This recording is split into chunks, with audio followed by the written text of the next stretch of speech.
ఆ రకంగా అద్భుతంగా మేము ముందుకు తీసుకుపోయినాం. కానీ బాధ కలిగేది ఏంటంటే మేమేమో నీళ్ళు ఇచ్చే ప్రయత్నం చేస్తున్నాం, రేవంత్ రెడ్డి ఏమో నీళ్ళు ఇచ్చిపెట్టిండు, ఆంధ్రాకు నీళ్ళు ఇచ్చే ప్రయత్నం చేస్తుండ్రు. ఒక్కొక్క చుక్కను ఒడిసిపెట్టి కేసీఆర్ గారు మరి తెలంగాణ నీటి హక్కులు కాపాడే ప్రయత్నం చేసిండు, తెలంగాణకు నీళ్లు తెచ్చే ప్రయత్నం చేసిండు కేసీఆర్ గారు. కానీ రేవంత్ రెడ్డి గారేమో నీళ్లు ఆంధ్రాకు కిందికి జార విడుస్తున్నాడు. ఒడిసిపట్టింది కేసీఆర్, విడిసిపెడుతున్నది రేవంత్ రెడ్డి. ఇలా ప్రజలు ఆలోచిస్తున్నారు.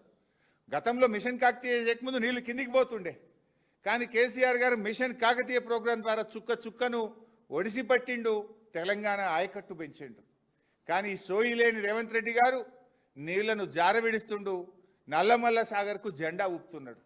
అందుకే మళ్ళీ డిమాండ్ చేస్తున్నాం, తక్షణమే ఈరోజు రాష్ట్ర ప్రభుత్వం ఈ మీటింగ్ను బాయ్కాట్ చేయాలి. మీరే ఉత్తరం రాసిండ్రు, మీ ఉత్తరాన్ని ఎక్కడ కూడా ఇవాళ కాంగ్రెస్ ప్రభుత్వం, ఢిల్లీలో ఉండే బీజేపీ ప్రభుత్వం మీ ఉత్తరానికి స్పందించలే. అయినా మీరు ఇవాళ మోకాళ్ళ మీద పోతున్నారు. మీ వీక్నెస్ ఏందో, మీరు ఎందుకు పోవాల్సి వస్తుందో మాకైతే అర్థమవుతలేదు. ముఖ్యమంత్రి గారు ఢిల్లీకి దావోస్కు ట్రిప్పులు కొట్టుడే తప్ప ఆయనకు రైతుల తిప్పలు పట్టడం లేదు, రాష్ట్ర భవిష్యత్తు ఆయనకు పట్టడం లేదు. బీఆర్ఎస్ హయాంలో సేద్యానిదే అగ్రభాగం, ఇది మేం చెప్పలే, కేంద్ర ప్రభుత్వం చెప్పింది. కానీ ఇప్పుడేమవుతుంది, చోద్యం చూడడం తప్ప ఈ సీఎంతో ఏమైతలేదు. ఆంధ్రప్రదేశ్ మన ప్రాజెక్టులు అడ్డుకుంటుంటే, అక్రమ ప్రాజెక్టులు నిర్మిస్తుంటే, ఆంధ్రప్రదేశ్ గోదావరి జలాలను తరలిస్తుంటే చోద్యం చూడడం తప్ప ఈ ముఖ్యమంత్రితో ఏమీ కూడా కావడం లేదు. ప్రతి నీటి బొట్టును కేసీఆర్ గారు ఒడిసిపడితే రేవంత్ రెడ్డి ఏమో కిందికి విడిచిపెడతా ఉన్నాడు.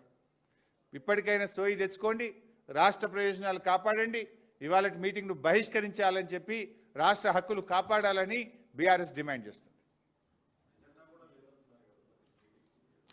ఏమంటారే బైసాబ్, మీరు ఏమని రాసిండ్రు లెటరు? ఆంధ్రప్రదేశ్ డిపిఆర్ తయారీ ప్రక్రియ ఆపుతేనే ఈ మీటింగ్కి వస్తామన్నారు. ఆపిందా? ఆపలేదు కదా. ఆపకపోగా టెండర్ ఫైనల్ చేసిండ్రు, అవార్డు పాస్ చేసి కాంట్రాక్టర్తో అగ్రిమెంట్ చేసుకున్నారు, పనులు స్టార్ట్ అయిపోయినాయి. ఎందుకు పోతున్నారు? మీకు ఇంకోటి గుర్తుందో లేదో, లాస్ట్ టైం నేను ప్రెస్ మీట్ పెట్టినప్పుడు కేంద్ర ప్రభుత్వం సిడబ్ల్యూసిలో గోదావరి బనకచెర్ల అనుమతుల ప్రక్రియ ప్రారంభమైందని ఒక డాక్యుమెంట్ నేను బయట పెట్టినా. ఆ రోజు నన్ను తిట్టిండ్రు, ఇది అనుమతులు కాదు, ఇది ఇంటర్నల్ డాక్యుమెంట్ అన్నారు. మీ రాహుల్ బొజ్జా రాసిన ఉత్తరంలో ఏమున్నది?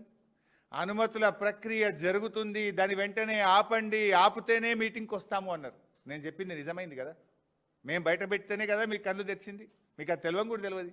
నేను బయట పెట్టినాక తెల్లారి ఉత్తరం రాసినావు, అనుమతుల ప్రక్రియ జరుగుతుంది, దాన్ని ఆపుండ్రి, ఆపితేనే ఢిల్లీ మీటింగ్కి వస్తా అన్నావు. మరి ఎందుకు పోతున్నావు ఆపకుండా? ఇప్పుడు ఆపిన మందికి ఏమైనా కేంద్రం అష్యూరెన్స్ ఇచ్చిందా, ఉత్తరం రాసిందా, మీకేమైనా చెవులో చెప్పిందా? చెప్తే చెప్పు, బయట పెట్టు.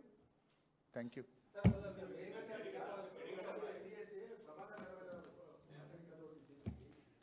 దాంట్లో ఇంకో మాట కూడా స్పష్టంగా చెప్పింది, తక్షణమే మరమ్మతులు యుద్ధ ప్రాతిపదికన చేపట్టాలని కూడా రాష్ట్ర ప్రభుత్వానికి చెప్పింది. 2 ఏళ్ల 2